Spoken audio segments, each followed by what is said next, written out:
Thank you so much, everyone, for being with us, wherever you're watching from. And today we cover almost the whole world. Good evening. I'm Janice Kaminer-Resnick, and I'm delighted to welcome you on behalf of myself, former Congressman Mel Levine, and former Los Angeles County Supervisor Zev Yaroslavsky. That is our America at a Crossroads and Jews United for Democracy and Justice. That's our leadership team. A special welcome to tonight's guest, formerly of the CIA and Department of Homeland Security, Stephen Cash. We are very interested in hearing about the organization which Stephen leads. It's called the Steady State. It's an organization comprised exclusively of former high-ranking U.S. intelligence officers. And in the email you'll get after the program tonight, I provide you with a link to their website and to their Substack so you can read some very interesting daily briefings and postings that are there. Welcome as well to our wonderful moderator, the great Larry Mantle. Thank you so much to our great audience for responding to our solicitation for donations. We appreciate your generosity. You're an amazing audience. Of course, if you haven't had a chance yet to donate, there is a link in every email, and we are very grateful. We are working to bring the very best speakers to our audience. Over the next few weeks, we're going to be bringing you some not very well known to the public, but very, very interesting and skilled speakers. Next week, we have Mark Stern, a journalist from Slate. He is a senior writer covering the courts and the law, especially the Supreme Court and the appellate courts for Slate. He frequently appears on television, especially on MSNBC and in podcasts discussing legal issues. He got his BA and JD from Georgetown. He's a Washington, D.C. person. He has been described as one of the quickest and sharpest legal minds in the country and is frequently described as the best lawyer analyst to translate complicated court cases and laws and doctrine into plain English. And I know everybody in the audience looks forward to plain English for all of these complicated and multiple cases that are before the court. So be sure to join us next week. You can register for next week's program and all of our November and December programs, as well as we actually put the first January program in the email as well. So you can register for all of them tonight. And we hope that you do. Now, without further ado, please welcome tonight's outstanding moderator, whom you know well, Larry Mantle. Larry is a superstar broadcast journalist who has the longest running talk show in all of radio for 40 years. He has hosted Air Talk, a daily talk show. He's as knowledgeable about sports as he is about international finance, and his show covers every topic you can imagine, and he does it excellently and always with empathy and heart. So we love Larry, and we are very, very honored that he is a vital member of our America at a Crossroads team. Larry, the show is yours. Thank you, Janice. That means so much to me. I appreciate your kind words, and it's always an honor to be here for America at a Crossroads. And I was with you last week, and I'll be with you yet again next week for that conversation about the federal courts. I particularly appreciate the topic we're going to be speaking about tonight. I see we have a tremendous number of people that are in our viewership tonight. We appreciate that. Wonderful to have international viewers, not just in Canada, but also in Colombia, in Poland, and elsewhere in the world. We welcome all of you. Wonderful to have you with us. Our guest, Stephen Call, started at the CIA as an attorney before moving to the operations side of the agency. His specialty was counterterrorism analysis, focused on Hezbollah, the Balkans, and other regions. After leaving the CIA, he joined the Senate Select Committee on Intelligence and found himself assigned to California's Dianne Feinstein. He joined her staff prior to 9/11. After that, his job understandably changed significantly with the creation of the Department of Homeland Security, the Director of National Intelligence position, and the passage of the Patriot Act. Following moves to the House and serving as Senator Feinstein's chief counsel, working in the private sector, Stephen was one of the founders of the Steady State. He's currently the executive director of the organization that Janice just told you a bit about. The idea was to convene the formers, as Stephen calls them, to use their tradecraft to assess the extent to which the Trump administration is moving the U.S. toward authoritarianism. Steve, welcome to America at a Crossroads. It's great to have you with us this evening. It's great to be here, Larry. And Janice, also, I'd like to thank you for that warm welcome. I'm happy to be here. Happy to talk about this. The nonprofit that you had started with the first Trump term and concerns that you and your fellow members of this group had about what you saw as the incompetence of President Trump in handling particularly international relations. You told me that the group then was further energized by Russia's attacks on Ukraine and the administration response. What was the initial goal of the steady state? Well, I think you caught it there. I mean, the initial goal was a new president had arrived. Um, we were concerned that he did not have experience in foreign policy, didn't seem to be all that interested in getting experience in foreign policy. And we were worried that we had somebody who's going to serve as the president and commander in chief who isn't really equipped to do that.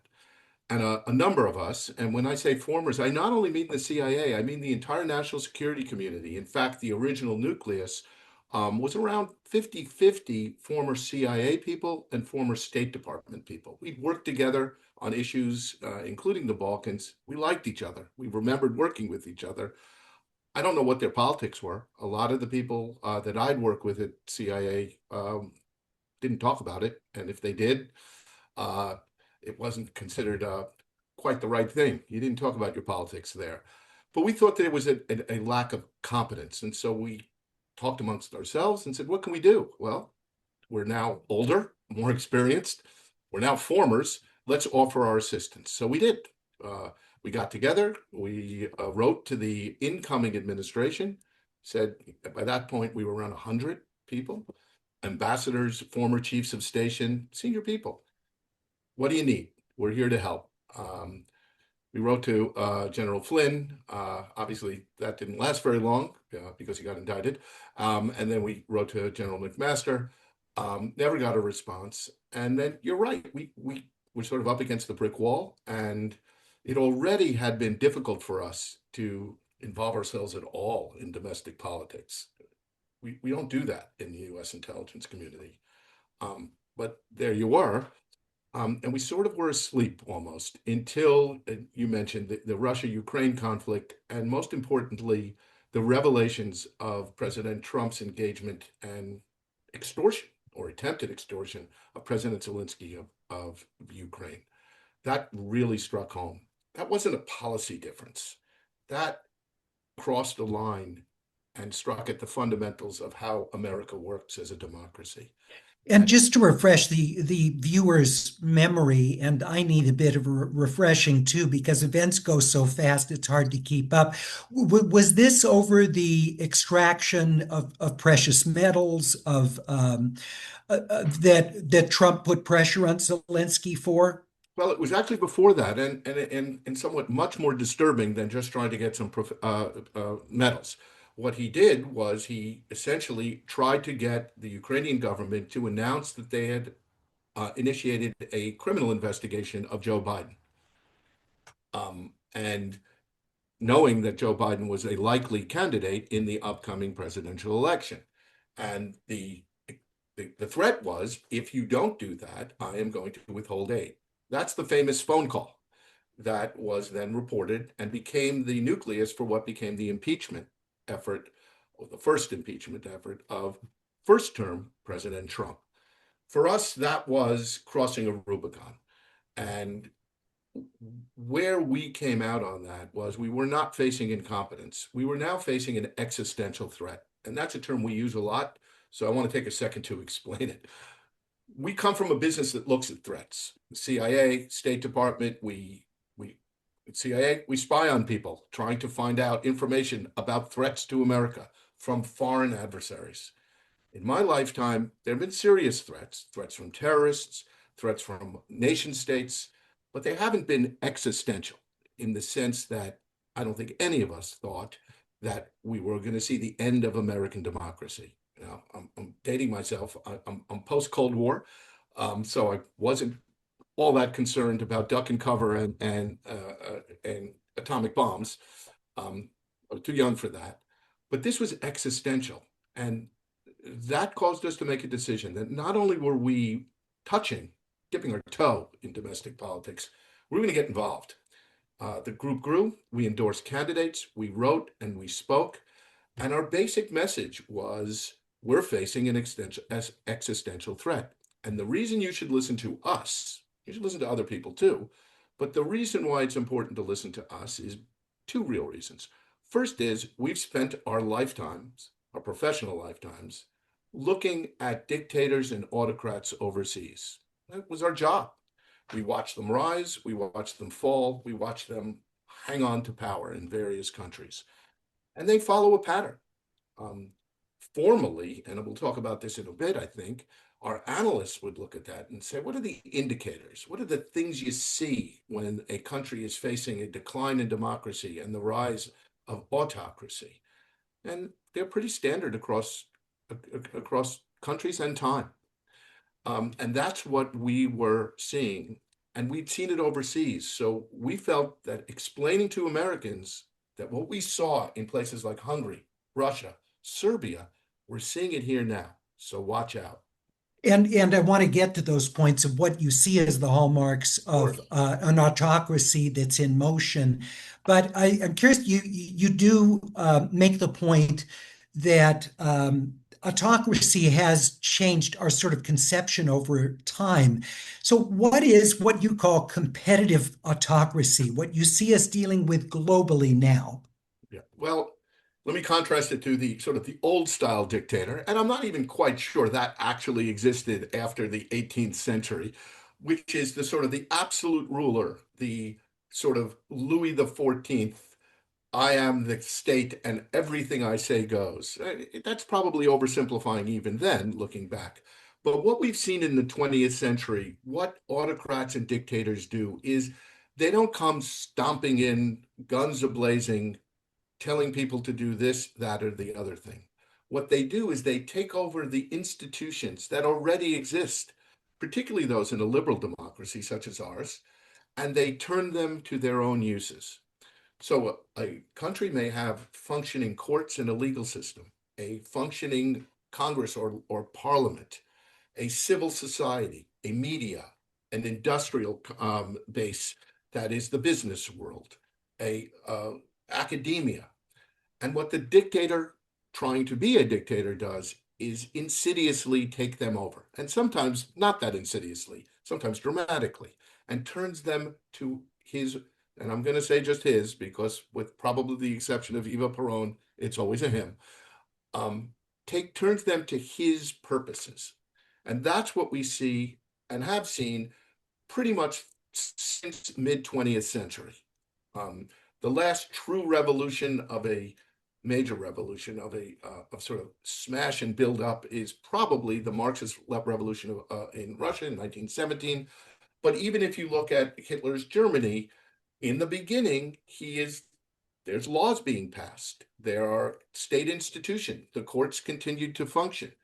The words over the doors to these buildings pretty much stayed the same, and so did their addresses. But it wasn't a democracy anymore, even a failing democracy as What, Weimar Germany was. Steve, what are some examples of governments today that sort of have the veneer of democracy, but you would consider really aren't functioning democracies? Well, the two obvious ones and ones that are interesting because President Trump seems so enamored by them would be Russia and Hungary. Um, uh, One sort of coming up behind it historically would be Serbia. But in both cases, we had, at least for a while in Russia and for a while in Hungary, functioning real, true, what we consider liberal democracies. And they've been gradually taken over by somewhat charismatic leaders, Viktor Orban and Vladimir Putin, who have taken over the institutions of those countries and turned them into what nobody could really call a true, free, and liberal democracy in a Western tradition. There are probably others. Those are definitely the two that we're looking to, in part because explicitly they are looked to by this administration, which is instructive and chilling at the same time. So, Stephen, let's look at what those specific elements are that for you would be defining of an in process autocratic grab. What are those What do you things? see? Well, what our analysts would say you look at a way to think about it is look around you and see what are the institutions that make it a democracy. And if you look around the United States or you look in Hungary before Orban took over, or in Russia after the fall, but before Putin, you'd see a couple of boxes you'd put things into. Since we're talking here in media, I'll start with that. The free press, First Amendment, a press that can describe what's happening to the populace, explain, report, investigate. Second, you have the legal system, the courts, the lawyers, a system of judges that actually carry out the duties of a judge. The third would be the legislative body, the parliament, the Congress, whatever it is in that country, having some sort of balance with other branches of government.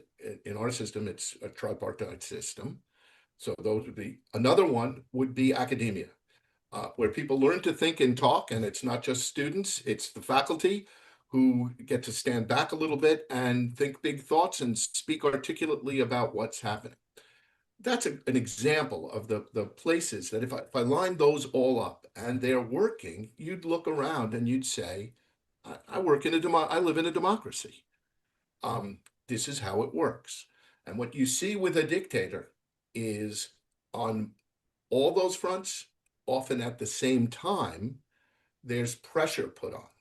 What the dictator realizes is the dictator has some of the levers of government, and if he uses them, he can put pressure on each of those elements. And what we have seen since January 20th, and what we saw in Hungary, and what we saw Putin do, and what we saw Hitler do, and Mussolini do, is turn to the business community and put pressure on the business community. I can use my regulators. I can use government contracts. I can use investigations. You turn to academia and you start telling them what they can teach and who they can teach it to and what they can say and what professors get hired, fired, or allowed. You turn to the media and which is of course a segment of the business community, and you start telling them you need an FCC license, or we need to know if we're going to allow you to merge with another media company, or we're going to see if we're going to allow your reporters to cover our War Department, as we now call it, or our White House. And if we don't like what you say, we're kicking you out, and you won't be able to report on the news because you won't be here. We put pressure on the judges and the legal profession. Shakespeare had it right with the famous quote, "First thing we'll do is kill all the lawyers," probably one of the most misinterpreted quotes in Shakespeare. It's not that lawyers are bad. The guy saying that is wanting to be working for a tyrant. And what he is saying is what you need to do is get rid of the lawyers and along with the judges. And we're seeing that. And finally, I left out one part, and that's another reason why my particular group has something important to say. The other thing that every dictator does is they take the security services, and I'm using a term there that we use in the intelligence community. We never really talk about in the United States the security services, by which I mean the FBI, the CIA, the Department of Defense. We don't call them the security services here. We call them the national security community or the intelligence community if you're just talking about the intelligence elements. When we're looking overseas at other countries, particularly ones that are autocratic, we almost inevitably call them clustered the security services. And dictators realize that those services have authorities, capabilities, and skills that are very valuable if you want to scare people. And the other pieces that I just walked through, academia, media, the legal profession, those are the people you want to scare. And more importantly, you want to scare the people who vote or don't vote. And you want to scare the people who are listening tonight on a webinar like this one. Because the security services are dangerous. Why do we know that? Because we were part of that. We're trained in that way. Well, and let's talk about what we've seen in the way of retirements, people who've been pressured out. To what extent are we seeing a remaking of that security services? Well, I think we're right in the middle of it. So the first thing we saw, one, I think it was made very clear what the president's intent was. I mean, I can personally attest that I resigned on January 20th because I was not going to continue working in a domestically focused intelligence agency for a president who would run on a campaign that I want to use my security services to go after my enemies. So you're going to lose a lot of people that way. We then saw losing people who were reporting intelligence that did not fit with the narrative the president wanted. And that, by the way, is touches on another common aspect of autocrats and dictators. They lie a lot. Their connection with reality is situational and self-interested. And the problem with having a really good intelligence service gives the leaders truth, whether they like it or not. That's really the role of the CIA, despite what you see in the movies. And that's the role of the State Department, to advise the president on what's happening in the world. Well, dictators generally don't like to hear news from that quarter that isn't in accord with their view of preferred reality. And so those people started to get fired. And now what we're seeing is loyalty tests, people being fired because they had once tweeted something that criticized Donald Trump. So we are refilling up the intelligence services, the State Department, with people whose primary characteristic is personal loyalty to Donald Trump and the people around him. And that is not the way it was throughout the community. Steve, supporters of the president, their argument might well be that there's been a lack of accountability of administrative staff, and what used to be called non-pejoratively the deep state, now that's taken on with critics sort of conspiratorial tinge to it. But the notion of the deep state, as predates that. This idea that you've kind of got this other functioning alongside the elected government, this other government that goes on, regardless of the administration, that really isn't directly responsive to the American people. So supporters of the president would argue, well, yeah, he may be absorbed with loyalty and his own vanities here, but this is an important thing to do. You've got this unaccountable deep state with people who are generally on the liberal side.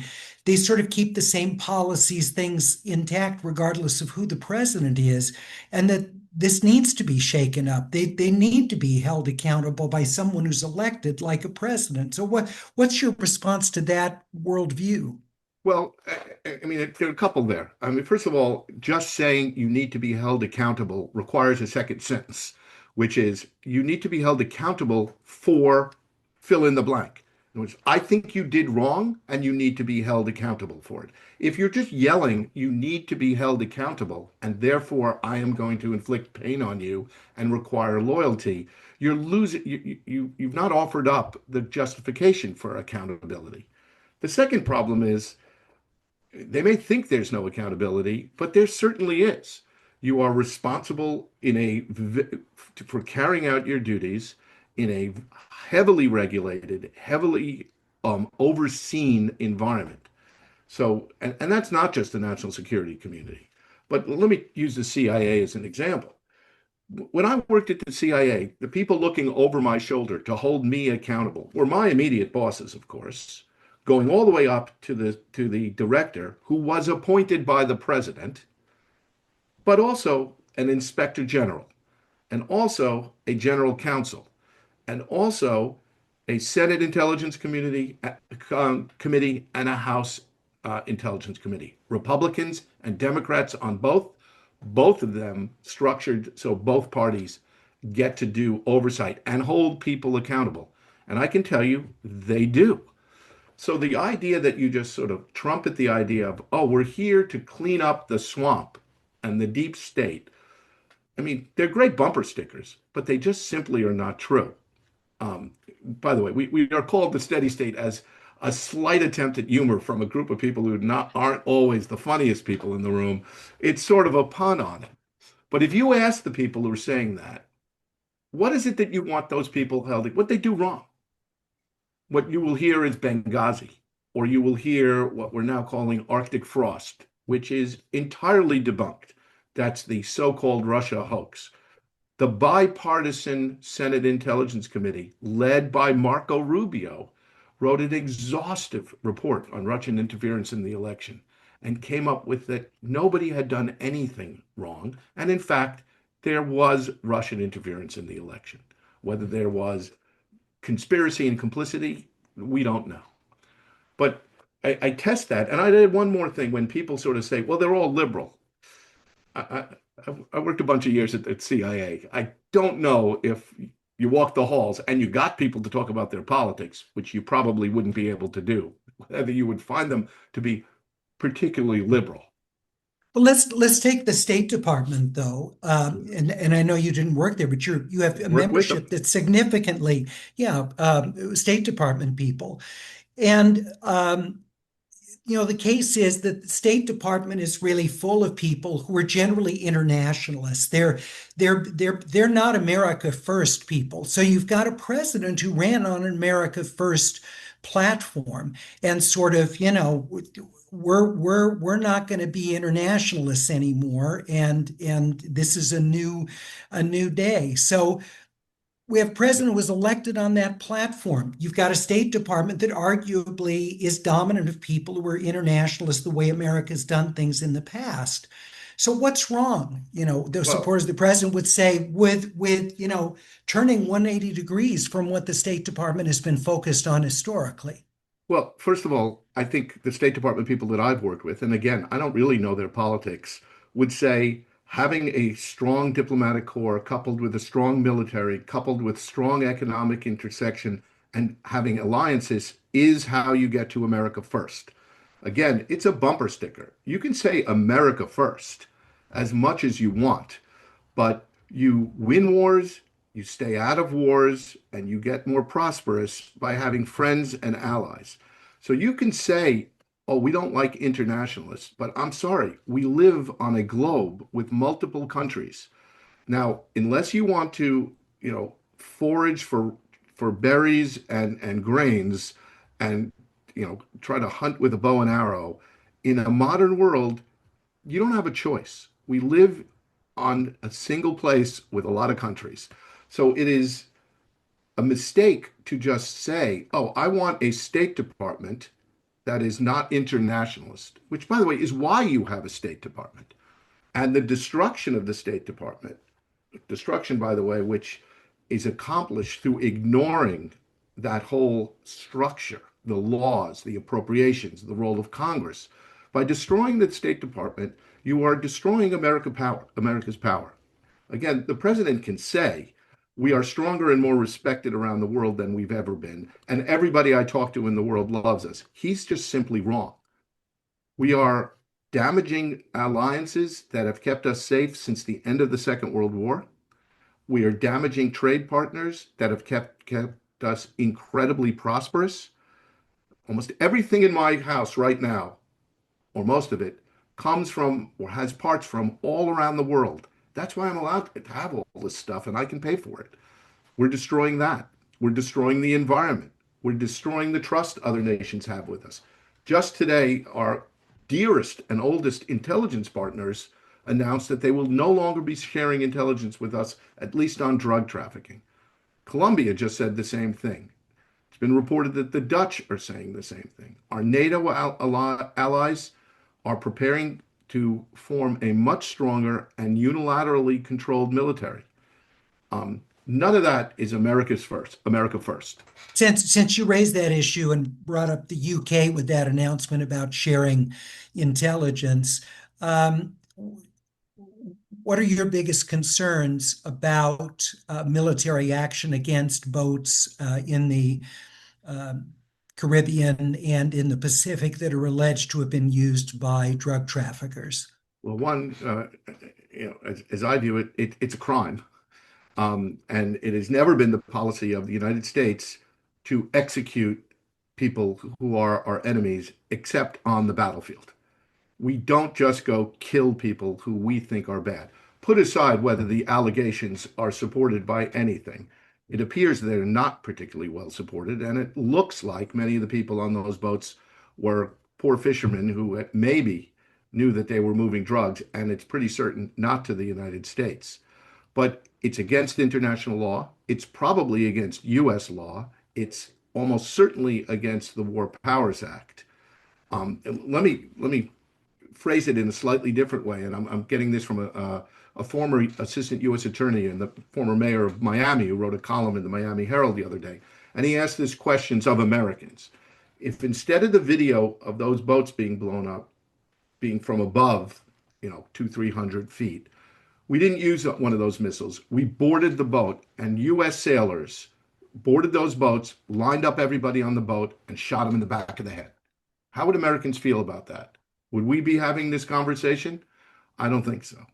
Now, put aside whether it's illegal or consistent with American values, it's also pretty stupid in that it's not helping us address drug issues, and it's damaging our relationships with our strongest allies. That's why the Brits are not going to give us intel on that anymore, because they're afraid we're going to use it to kill people. So, Stephen, what are the concerns of your membership? I know some of your members are anonymous, that you've protected their identities, but what are their concerns about being targeted for prosecution or action by the Trump administration? Well, they've been very clear. The DNI, Tulsi Gabbard, and the Attorney General and the President of the United States have all publicly stated, including listing names and then sort of the people with those, that they want them to go to jail.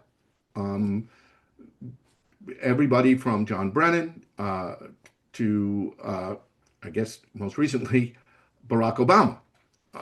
There's a grand conspiracy. We are seeing already prosecutions of enemies of Donald Trump, former Director Comey, Letitia James, the Attorney General of New York, um, with almost patently trumped up show charges. Um, they couldn't get assistant U.S. attorneys to be willing to go into the grand jury to present the case. I started my career as a prosecutor. It would, you know, the idea that you cannot get your prosecutors to feel they ethically can present to a grand jury is unbelievable for me. So the fear is real. And let me echo back what I said earlier tonight, which is this is exactly what all the other dictators do. They purge the security services. And I mentioned why they need to do that, because you want a loyal security service. When I was at the Department of Homeland Security, one of my jobs was to give a little sort of welcome new people to the Department of Homeland Security. I worked in the intelligence function. It's called the Office of Intelligence and Analysis. And one of the things I said to them, and this is during the Biden administration, I said, you work for the domestic security service of the United States alongside the FBI. And I want you to think about all the grainy old photographs you've seen of dictators on the balcony. And I'm thinking Mussolini in Rome, but there's a lot of those pictures. There's always two guys standing behind him in the shadows. One guy leads the army, the other guy leads the domestic intelligence service. And that's where you work. And in all those other countries, the job of the domestic intelligence service is to put that guy on the balcony and keep him on the balcony. And you will never, ever, ever want to do that. So welcome aboard. That's my cheery greeting to the new young people coming aboard DHS, which is a crazy place to work, by the way. But that's important. Yeah. No, go ahead. I'm sorry. Let me ask some viewer questions Oh, because we have great. so many that are coming in right now. Jim asks, is the reason why the current and previous presidents haven't released the Epstein files because that they have to do with intelligence operations? I have no reason to believe that that is part of the decision making. I, I would not know, and probably if I did know, and the answer was yes, I wouldn't even answer the question. But I've seen nothing in the press that leads me to believe that. It's particularly after the revelations this afternoon. So I'd be stunned if that's the reason. And I do not think, it was a different situation during the earlier investigations when they were ongoing investigations up until the end. Then you don't release that kind of things, and it's not to protect intelligence equities. It's one, you have something called grand jury secrecy. It's a crime to release a lot of that information. You're not allowed to, and it is terrible from an investigatory point of view to release information while an investigation's ongoing. So the short answer We is have no. Leonard asks, what can we do to stop what Leonard sees as the premeditated murder of suspected drug traffickers?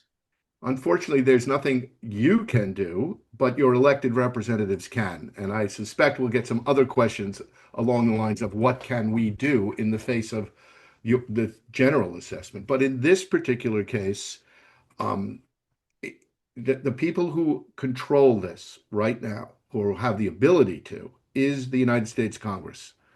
And hearing from their constituents that you want this stopped, that you think it's inappropriate for America to be doing this, it actually does make a difference. I can tell you from my time working for Senator Feinstein, if you ever called her office, she actually saw a total of what you said and took it home every night and then had questions about it the next day. Most of them do that. So call and write, speak, write a letter to the editor, um, talk to your friends, and get smart on it. There's a lot of information out there. I just want to remind our viewers you can ask your questions in the Q&A at the bottom of the page, and please share with us your first name. Barbara asks your thoughts about President Trump sending the aircraft carrier towards Venezuela. Do you think that the president will invade Venezuela, send troops in? It's Barbara, that's a great question. He certainly is rattling sabers as if he wants to.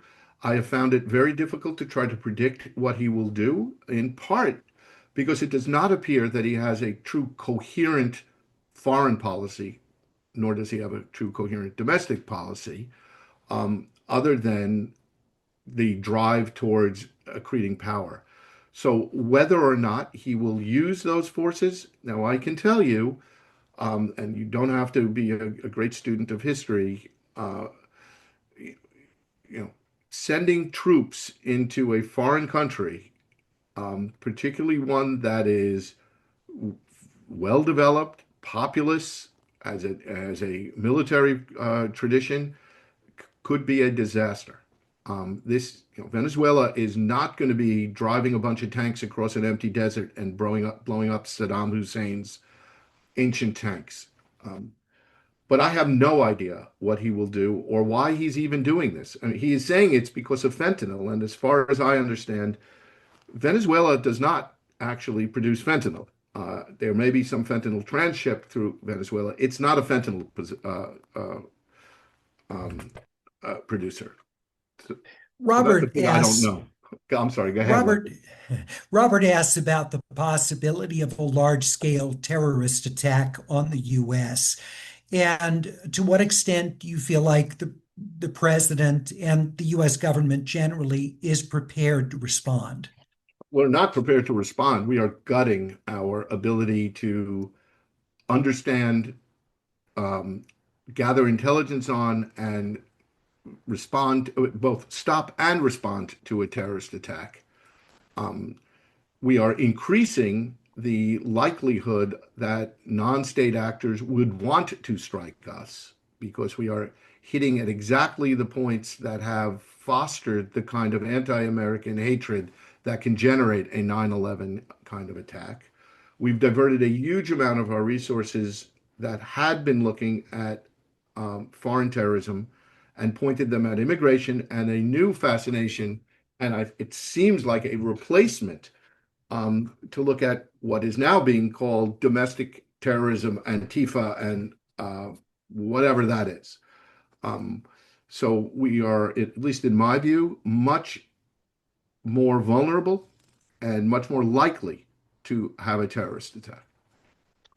We have a couple of viewers who've asked about the role of billionaires and who are concerned that billionaires essentially are conspiring to overturn democratic norms, that they would benefit if we end up with essentially militarized law enforcement and the Constitution is gutted. Obviously, the billionaires have made their money under the old rules. So I don't quite understand why they would want to do that in the view of these viewers, but can you speak to their concerns? Yeah, and I think I understand where that concern comes from because I think you're right, Larry. In general, you would think that the business community would realize that, for instance, destruction of meaningful courts isn't good for business. Randomly assigned tariffs, not good for business.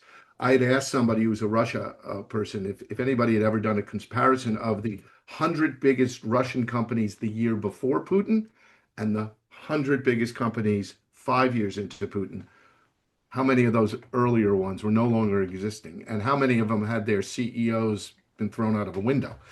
Um, but I think what the reason that question's being asked is it does seem that we have a different kind of billionaire at the moment, largely out of, no offense to California, but the northern part of your state, um, in the tech industry, who are, I think, less predictable.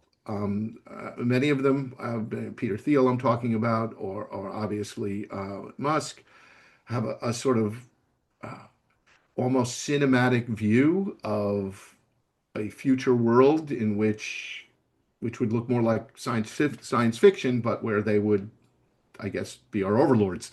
Um, so I think that's why people are concerned. I actually don't know any of those people. I just read what I read in the papers. I don't know if they take any of that seriously. I mean, does Elon Musk really want to go and lead humanity to a planet on which will save Earth? Or does he just want to have more money? I don't know. But I can Well, understand where that question comes from. but of course, that's, a tiny percentage of billionaires. They're the most high profile because they say outrageous things and get Yeah. a lot of attention. So, I mean, I wonder, is that representative? Not surprisingly, Musk and Trump, of course, had their falling out after Yeah. working together, as Trump has with everybody Yeah. who works with him. So, to what extent do you feel like the uber rich, for a lack of a better term, who have gained tax advantages under the current administration, really are looking to somehow see an overthrow of historic norms to benefit them? Do you think that is a realistic concern? I'm, I don't think so. I think you know everybody wants their taxes lower. Everybody wants to be able to sell more and at a higher price. That's how business works. I think most American businessmen, even at the top levels, with the exception of the people we were talking about, understand that their wealth comes from a structured system that encourages free speech, encourages development, adjudicates disputes fairly, is not completely not corrupt, but is generally not corrupt. Um, Now, do they think under the pressure they're under that they need to cozy up to this president for fear of damage? Yeah, I think that's probably right. In fact, there's been a couple of stories written recently. We wrote one of them, but I've seen a number, which is sort of assessing. The New Yorker had a great piece on it. Why are American business not pushing back? And I think a lot of it's, I'm going back to the indicators we talked about. This is what dictators do. Um, yeah, if you ran a steel company, you may want to say, no, you can't have a golden share of our company and have control of our board of directors. But if you do that, you may not be selling steel to the United States Navy anymore. There's a whole bunch of things that the president and his people have figured out they can do to threaten people who push back.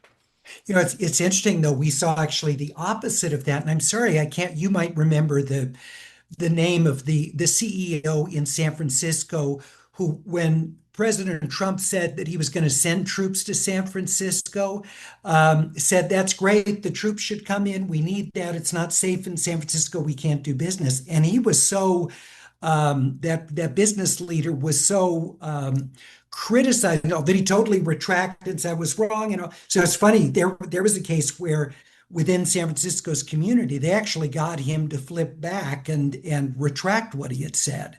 Most Well, of what we have seen is the Trump administration pressuring business leaders to, as you say, either censor themselves or be supportive. If I learned one thing from working for Dianne Feinstein for so many years is never underestimate Californians' ability to push back on Washington.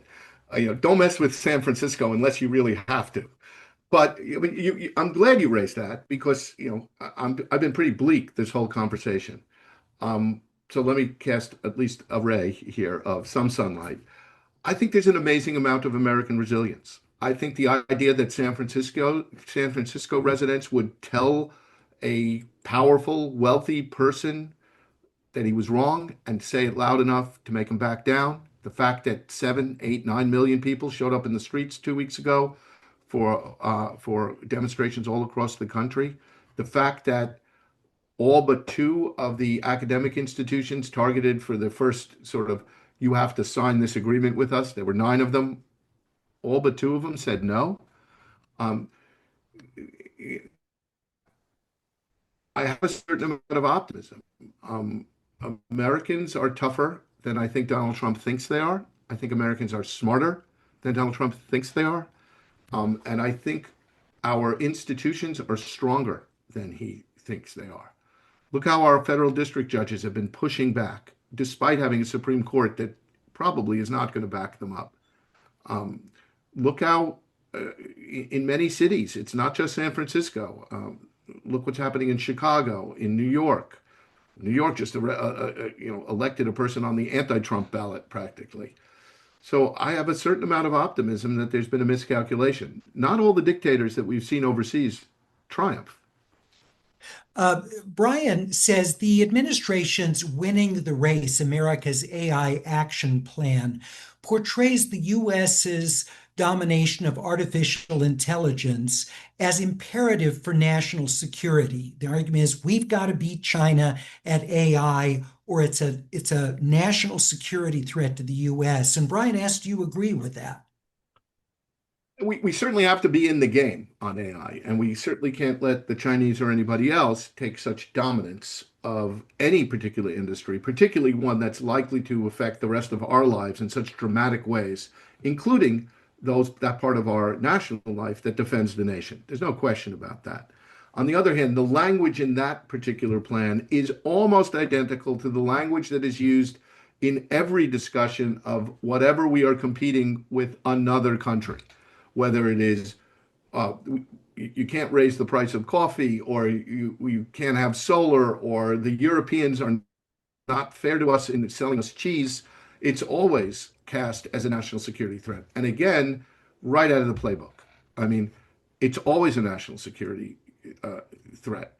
Um, and that justifies declaring an emergency, justifies declaring that the president needs to save us, and nobody else can. We can't look to Congress. Um, um, we need to pass these laws, which I will issue by executive order, which are of course not laws. Um, so I've gone a little bit of afield from your question. Again, the short answer is AI is a national security concern. It is such a powerful piece of technology. It's probably up there with, nuke and computers themselves. So, yeah. Francisco asks, what options are there if Trump decides to disregard the 25th Amendment and if there's still Republican control of both houses of Congress and Congress doesn't attempt to stop him? What would be the power to stop the president in that case? If I mean, that's the nightmare scenario, and we're getting some close. What happens when the president doesn't press the limits, press the guardrails, but steps completely over them? Um, Historically, what happens is there are a number of things. People take to the streets, the color revolutions, the Arab Spring, um, or you see coups. I think we're unlikely to see that in the United States. By the way, I get asked all the time on social media, like, why isn't the steady state doing something about this? And like, if I write back, I write, we don't do that. Um, but if he decides to do that and he's backed up by the military, there's not much that can be done unless the people take to the streets. You start running out of options. And the important thing now is to resist the flood of actions. It's on every front. It's exhausting. It's confusing. This is Steve Bannon's flood the zone. Um, we all need to stay focused. We need to make alliances among the people that we normally wouldn't. Um, the year before this election, I can name 5 or 6 issues, including issues near and dear to the people who are listening tonight, that really roiled this country, roiled our campuses, it roiled our public discourse. Lots of of passionate argument on multiple sides of issues. I don't have to list them. But what's in danger is that our ability to have those arguments, because they won't be decided by passionate argument in the square or on a college campus or in the voting booth. They'll be decided in the Situation Room of the White House. Lisa says, I'm a retired Foreign Service officer, and I share Stephen's concerns about the destruction of the State Department and our broader professional foreign affairs and intelligence communities. I'm wondering, Stephen, what you think a new administration in 2028 would have to do to restore our former greatness or at least competence. Is it even possible? Or have we lost a whole generation of competent, apolitical government professionals? Does Steady State have a restoration plan should Trump leave office? First of all, Lisa, you have the website, so you know how to reach out to us and see if you want to join the Steady State. But I hesitate to answer the question, and I'll tell you why. I mean, except in the obvious. If we get through Trump, yes, they will have to be rebuilding. Yes, it will take the rest of my lifetime to put us back where we are. I will not see a completely restored foreign policy, national security while I'm alive. It's just not going to happen. But it can be rebuilt. However, I am the steady state has not put together a plan, and in fact, we've resisted it. I'll quote Churchill had 3 major speeches during the war. You may remember them, or 3 major events. He had "We'll fight on the beaches" speech. We had "It's not the beginning of the end, or even the end of the beginning," and then he had Yalta. Yalta's when they decided on the rebuilding plan. I hate to say it, we're at that first speech. We'll fight on the beaches. So I'd love to be able to sit around and think about how we would rebuild. Um, but it almost seems, like my mom, spitting when you say something as good is going to happen. There's so many good questions from our viewers. I'd like to get a couple more in Go before ahead. you're closed, Stephen. Adam says, I'm watching from Colombia, but I'm an American who left. I came to South America to escape Trump. Would his potential interventions in Venezuela, maybe Colombia, where I am now, Adam says, cause a continental response from South American nations toward the US? I must confess, I don't know. I don't really have expertise in South American uh, politics, either international within the continent or within the various nations. But I would also say it's unprecedented. The idea of I mean, we have a long history with South and Central America and U.S. intervention, but even at its most egregious, it doesn't seem to be anything like this. I'm not even sure why. You asked earlier, Larry, about sending a huge force, biggest force apparently since Iraq that we've done anywhere. Um, I have no idea how the South American nations will respond to this. I'm sorry I can't give a clearer answer. I would probably want to ask that question of you. We have a couple of viewers who want to ask about the midterm elections. Sure. Should Democrats win back the House, the Senate's going to be a tougher challenge, but certainly Democrats would have a historic advantage next year. Do you think that is going to bring about significant change if Republicans don't have control of the House? And Jay asked specifically regarding the midterms, do you feel like they will be free and fair elections? First one first. I think it would be a major impediment to growing autocracy if the Democrats take the House. Not a slam dunk. I wouldn't say, okay, everybody breathe, it's over.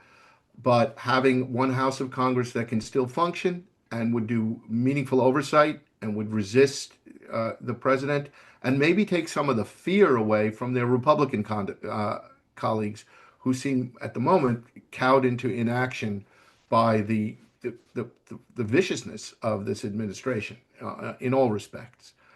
As to whether it will be a free and fair election, I'm really concerned. Um, the president is already, talking about how it will be rigged if he does not do certain things. He's in our off-season election last week. We had election monitors sent by the Department of Justice to both New Jersey and California, and spurious allegations from the podium in the White House that all the California elections are completely corrupt. Everybody knows it, she said.